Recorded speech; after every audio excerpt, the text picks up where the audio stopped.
예, 사랑하는 성도 여러분, 반갑습니다. 오늘도 하나님의 은혜가 여러분 모두와 함께 하시기를 바랍니다. 더위는 가셨지만 그래도 이제 가을 장마라고 하는 비 때문에 많은 사람들이 이제 어려움을 겪지 않을까 걱정이 되는데 어쨌든 이 한 주간도 은혜 가운데 지내시기를 바랍니다. 오늘은 이제 구역 공부 이제 30번째 영상입니다. 하나님께 영광을 돌리는 방법, 그런 제목으로 말씀을 전하겠습니다. 먼저 성경 말씀을 한 절 읽어 드리겠습니다. 시편 115편 1절입니다. 여호와여, 영광을 우리에게 돌리지 마옵소서. 우리에게 돌리지 마옵소서. 오직 주는 인자하시고 진실하심으로 주의 이름에만 영광을 돌리소서. 아멘. 인간의 제일 되는 목적이 무엇일까? 하나님께 영광을 돌리는 것이다. 이제 그렇게 말씀을 드렸습니다.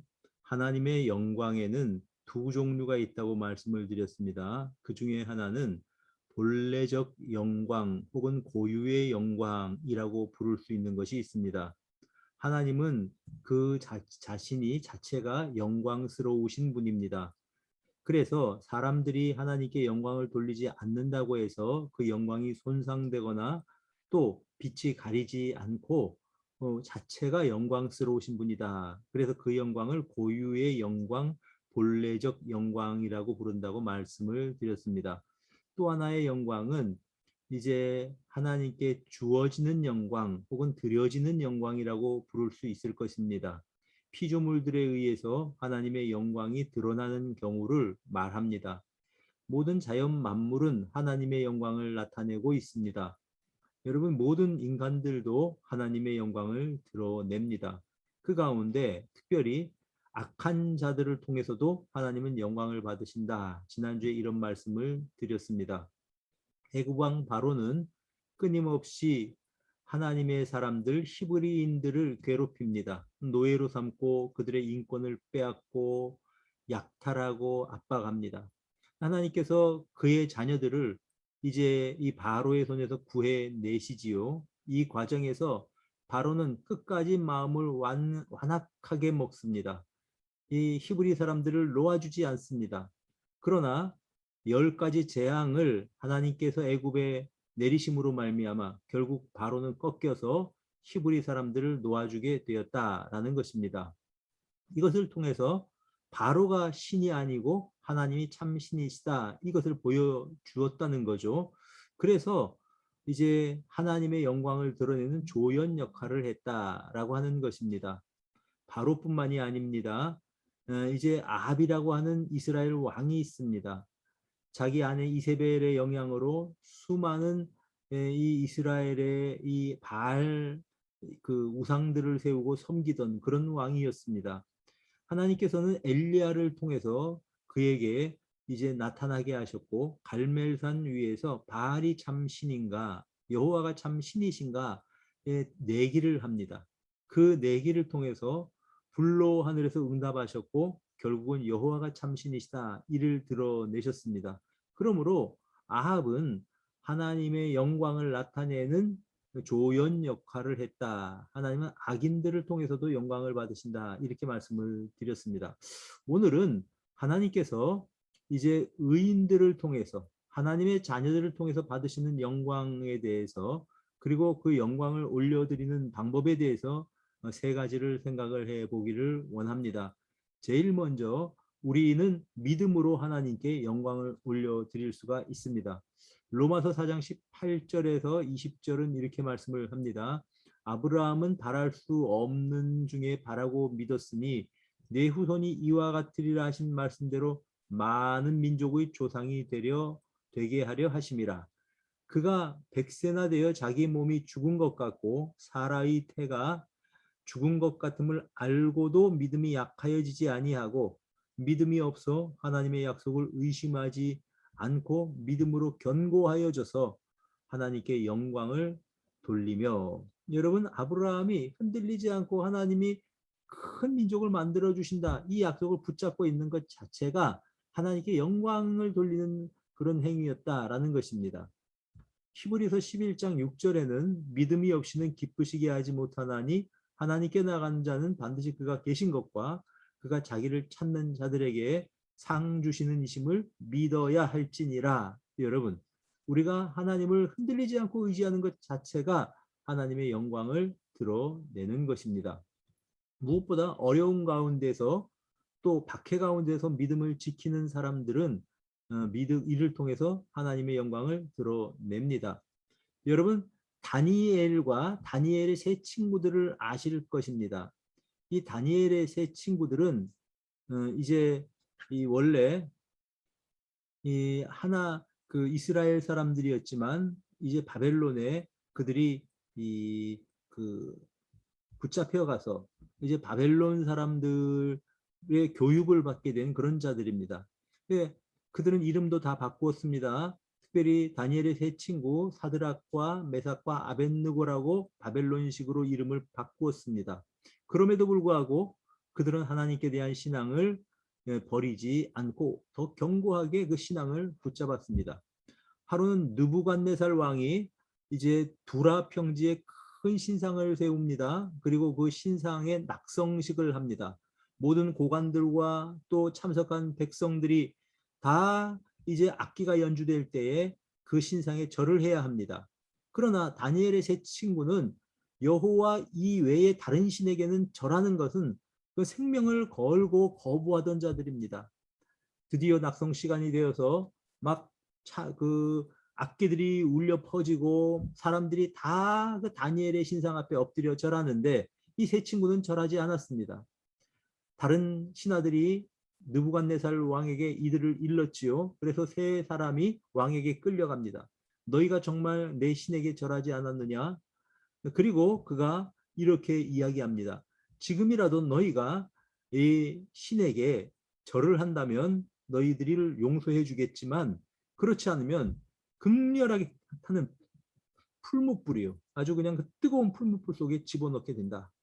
이때 다니엘의 세 친구들이 이렇게 말합니다. 왕이시여, 이 일에 대해서는 우리가 왕에게 더 이상 말할 필요가 없습니다. 왕이시여, 만약 하나님이 살아계신다면 뜨거운 풀무불 속에서도 우리를 건져내실 것입니다. 그러나 그렇게 하지 않는다고 하실지라도 우리는 왕의 신들을 섬기지도 않고 절하지도 않을 것입니다. 어쩔 수 없이 왕은 명령해서 이들이 풀무불 속에 들어가게 되었습니다. 그런데 어떻게 된 일입니까? 풀무불 속에 세 사람을 넣었는데 네 사람이 걸어다니고 있는 것을 왕이 보았습니다. 그래서 놀라서 그들을 꺼내었더니 여러분, 그들의 머리털 하나도 불에 끓르지도 않았고 탄 냄새도 없었습니다. 그제서야 이 느부갓네살 왕이 저들이 섬기는 신이 살아계신 신이구나, 하나님이 살아계신 하나님이시구나 인정을 합니다. 그래서 그가 이제 이렇게 고백을 합니다. 사드락과 메삭과 아벳느고의 하나님을 찬송할지로다. 불신자 느부갓네살이, 우상숭배자 느부갓네살이 바로 하나님을 찬양하게 된 것입니다. 그리고 조서를 온 나라에 내려서 이들의 하나님을 모욕하는 자는 내가 처벌하겠다. 이렇게 된 것입니다.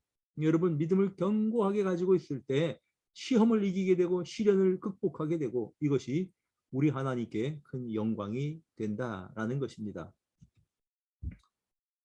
이제 두 번째로 우리가 하나님께 영광을 돌릴 수 있는 방법은 입술의 찬양입니다.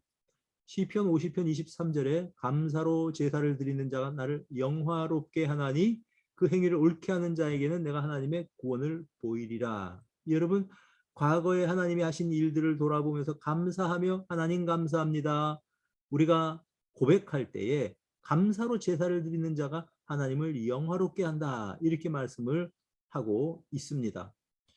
오순절 성령 강림 때에 그들이 이제 성령의 역사하심으로 각 다른 나라 말로 말하기를 시작을 합니다. 근데 말하는 주제가 무엇인가 하면 하나님이 하신 크신 일을 말하기 시작했습니다. 여러분, 이것이 하나님께 영광을 돌리는 것입니다. 누가복음 17장에 보면 10명의 나병 환자 이야기가 나옵니다. 그들이 예수님을 보고 예수 선생이시여 우리를 불쌍히 여겨주십시오. 예수님께서 그들을 보시고 불쌍히 여기셔서 가서 제사장에게 몸을 보이라고 말씀하셨습니다. 여러분, 제사장은 이제 그들의 병이 나병이 나았는지 아니면 그대로 있는지 검사하는 의사 역할을 했습니다. 그런데 나병이 그대로 있는 채로 그들을 제사장에게 보낸 겁니다. 그들이 예수님의 말씀에 순종해서 제사장에게 가게 될 때 놀라운 일이 일어납니다. 그들의 몸에 나병이 다 없어졌습니다. 자, 그래 10명이 다 깨끗함을 입었는데 그 중에 한 사람은 다시 예수님께 돌아와 예수님께 절하면서 고맙다고 이제 감사를 표합니다. 예수님께서 말씀하십니다. 10사람이 나음을 입지 않았느냐? 그러나 이 이방인 외에 하나님께 영광을 돌리러 돌아온 자가 없더냐? 여러분, 10명이 다 나병이 치료를 받았으면 다 고맙다고 해야 되겠죠. 그러나 감사를 표현한 사람은 한 사람밖에 없다는 것입니다. 여러분, 히브리서 13장 15절에 그러므로 우리는 예수로 말미암아 항상 찬송의 제사를 하나님께 드리자. 이는 그의 이름을 증언하는 입술의 열매니라. 이렇게 말씀을 합니다. 시편 107편 1절에는 여호와께 감사하라. 그는 선하시며 그 인자하심이 영원함이로다. 말씀하시는 것입니다. 세 번째, 하나님께 영광을 돌리는 방법은 죄를 자백하는 것입니다. 요한일서 1장 9절에 만일 우리가 우리 죄를 자백하면 저는 미쁘시고 의로우사 우리 죄를 사하시고 모든 불의에서 우리를 깨끗하게 하실 것이요. 여러분, 자백은 내가 온전히 인정한다는 것입니다. 그 죄에 대해서 내가 책임이 있다고 고백하는 것이 자백입니다. 그러면 우리 하나님께서는 그 죄를 용서해 주신다는 것입니다. 그래서 예배의 자리에 나아갈 수 있게 되는 법입니다. 히브리서 9장 14절에는 이제 이 그리스도의 피가 어찌 너희 양심을 죽은 행실에서 깨끗하게 하고 살아계신 하나님을 섬기지 못하게 하겠느냐. 여러분, 하나님께 나아갈 때 우리의 양심이 깨끗함을 입어야 됩니다. 예수님의 보혈의 피로. 이를 위해서 우리의 죄를 자백하는 과정이 필요하다는 것입니다. 여러분, 이스라엘 백성들이 가나안 땅에 들어가서 두 번째로 정복한 성이 아이성입니다. 여리고 성의 정복은 너무 쉬웠습니다. 하루에 한 바퀴 여리고성을 돌았고 마지막 7일째에는 또 7바퀴를 돌았습니다. 그러니 13바퀴 이제 이 여리고성을 돌고 이들이 소리를 지를 때 여리고성이 무너졌습니다. 이들은 정말 하나님이 우리와 함께 하신다 사기가 충전했습니다. 왜냐하면 여리고성이 굉장히 강하고 큰 성이었습니다. 그 다음에 아이성은 굉장히 작은 성이었습니다. 사람들이 말합니다. 3,000명만 보내서 저 성을 공격하면 항복할 것입니다. 근데 어떻게 된 일입니까? 아이성 전투에서 36명이라고 하는 히브리인들이 죽임을 당했습니다. 그들이 이제 막 그 아주 낭망해서 이제 둘러앉아서 왜 이런 일이 일어냐? 하나님 앞에 여호와의 언약궤 앞에 울고 있을 때 하나님께서 가르쳐 주십니다. 숨긴 물건 때문에 그렇다. 누군가 여리고성의 모든 물건들은 다 진멸하라고 했는데 그 여리고성에 이제 이 전리품을 챙긴 사람이 있다는 것입니다. 그래서 그들이 제비를 뽑아서 아간이 뽑혔습니다. 이 아간에 대해서 여호수아가 말합니다. 내 아들아 청하노니 이스라엘 하나님께 영광을 돌리라. 그 앞에 자복하고 네가 행한 일을 내게 알게 하라. 그러자 아간이 자신이 이제 탐심 때문에 전리품들을 숨겨두었다고 고백을 한 것입니다. 자신의 죄를 자백하는 것이 하나님의 영광을 드러낸다는 것이죠. 반면에 내가 죄를 인정하지 않는 것은 하나님을 탓하는 것입니다.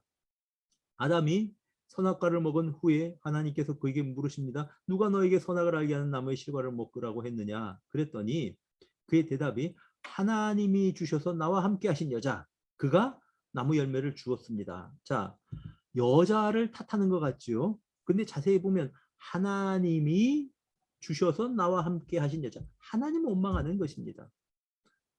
여러분, 인간이 의로우면 얼마나 의롭겠습니까? 하나님 앞에 나갈 때 솔직하게 죄를 자백하고 죄 용서함을 받고 나아갈 때 이 자체가 이 겸손한 마음 자체를 하나님 받으시고 영광을 거두시는 것입니다. 오늘은 찬양과 믿음과 회개 이 세 가지를 생각을 해 보았습니다. 이 한 주간도 우리 성도님들 하나님을 영화롭게 하며 살아가시기를 바랍니다. 기도합시다.